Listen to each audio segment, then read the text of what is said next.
everybody. Here we are back again, discussing another really big topic in sport, anxiety, and what athletes go through when they're competing. And something that we've talked about is normally when most people come to work in sports psychology, it's because they've been dealing with anxiety and fear of failure and things like that. Yep. And so today we're going to talk about how we judge our emotions and feelings and how that can lead to extra anxiety and problems that we have when we're playing sport. So why don't you give me thoughts on what you think about all that? Yep. Well, as you and I have discussed, we could probably do 10 of these short episodes on performance anxiety and it still wouldn't be enough, because 80% of our clients that come to us in our business are first signs of what they're saying to us is, hey, I got big competitions. I'm struggling to deal with my nerves and my feelings before I go in. Sometimes it gets the better of me and all my training efforts are going to waste. So anyone listening out there, anything that you can get your hands on that could help you deal with performance anxiety, have a listen to it. Like, even if it's 5 or 10 minutes, have a listen. It could be the thing that just kind of makes the nice little click for you in your head that goes, oh, this is all right. I could perform fine in this today and I feel good going in.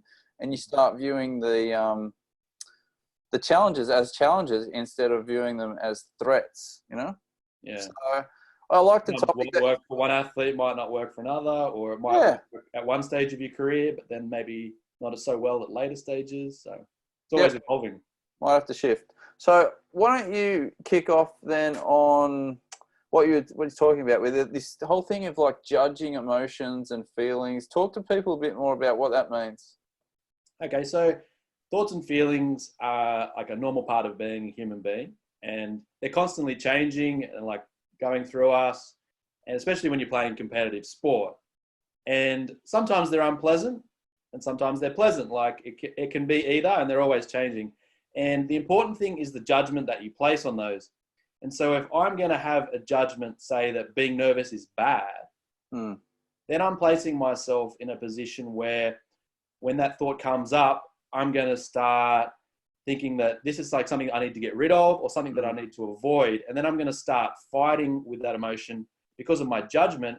And whereas I think a more productive place that we could be in is being able to like accept that emotion and being willing to live with the discomfort and feel the discomfort and then move back into focusing on your game plan and what you want to be doing. So it's like, it's a difference between seeing it as uncomfortable and seeing it as bad. Yep. They're two different things, aren't they? Yeah.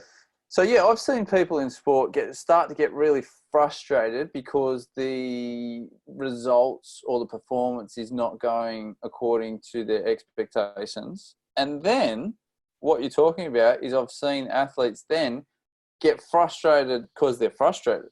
Exactly. And that's what we're talking about here is like there's one level and then there's double compounding it, which we don't want to have happen, you know?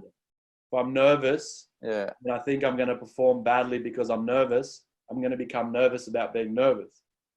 And it spirals. So it does take a little bit of kind of mind work to wrap your head around this one. Now, when you first start off in sport, I find that people haven't really been taught much about nerves. I mean, they may have heard this old statement about, hey, let's get all the butterflies in formation.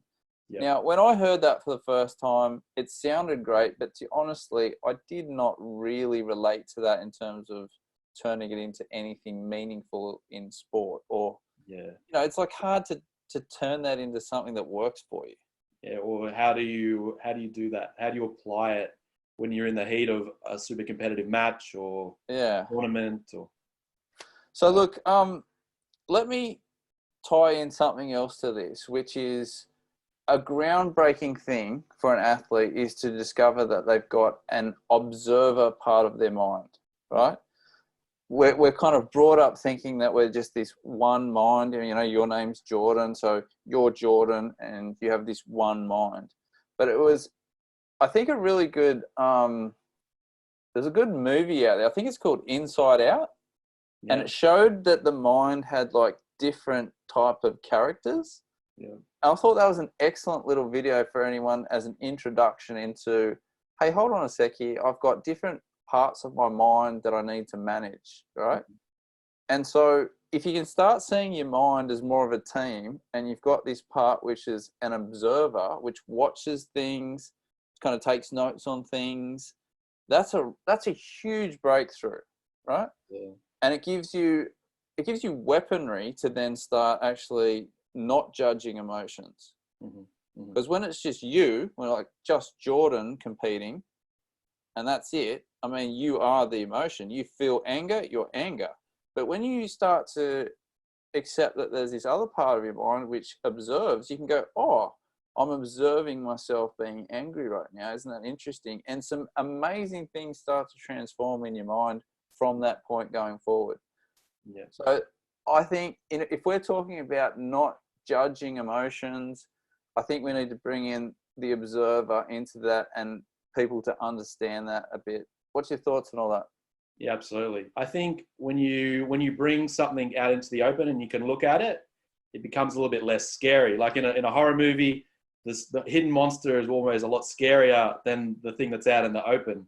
So if you have these thoughts like, I am nervous, or I'm going to let my team down, it can be super intimidating and super hard to play well with. But if you can say, I'm having the thought that I'm really nervous, kind of brings that thought out into the open and shines some light on it.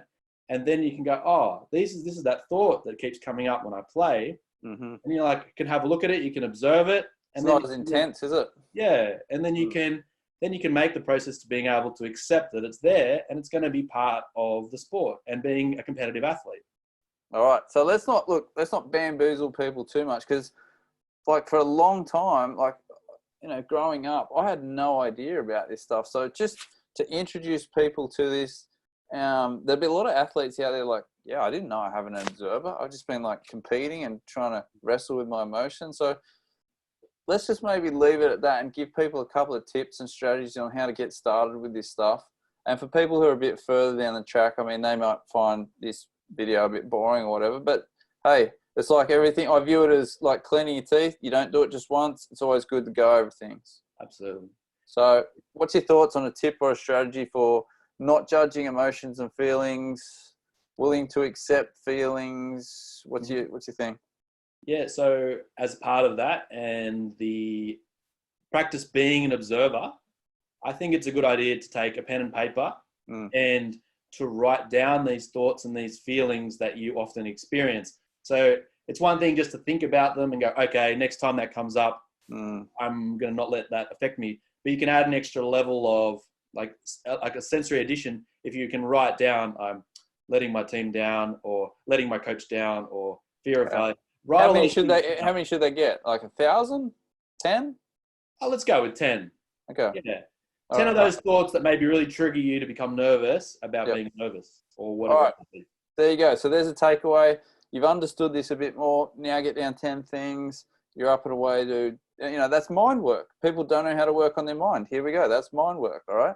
So my little tip strategy on this would be, I would say calling it presetting your observer. Now, what this means, when you preset, means to do something before. All right. So before you're going out to competition, sit down with yourself and preset your observer mind to go, right, I'm going to catch some thoughts today. So instead of just like going into the experience, say it's a soccer match, and then, you get white line fever. Next minute, you've got your 4th red card of the season or whatever.